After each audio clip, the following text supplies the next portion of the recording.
نبی کریم صلی اللہ علیہ وسلم نے ارشاد فرمایا کہ جو شخص باوضو لا الہ الا اللہ محمد الرسول اللہ پڑھے گا، اللہ تعالیٰ اس کو 12 انعامات عطا فرمائے گا۔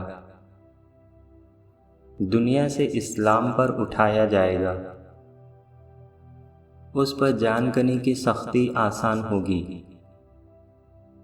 اس کی قبر روشن ہوگی، پل صراط سے بجلی کی طرح گزر جائے گا،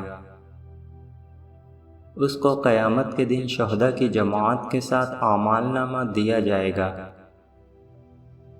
میزان عمل میں اس کی نیکیوں کا پلڑا بھاری ہوگا،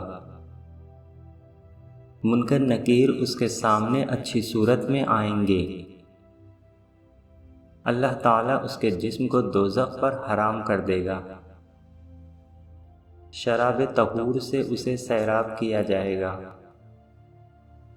جنت میں 70 حوریں اس کی بیویاں ہوں گی، نبی کریم صلی اللہ علیہ وسلم کی شفاعت نصیب ہوگی، سب سے بڑھ کر اللہ تعالیٰ کا دیدار ہوگا۔ دوستوں، اگر اس ویڈیو میں بیان کیا گیا واقعہ آپ کو پسند آیا ہو تو اس ویڈیو کو ضرور شیئر کریں۔ انشاءاللہ پھر ملاقات ہوگی اسی طرح کے سبق آموز ویڈیو میں۔ اللہ حافظ۔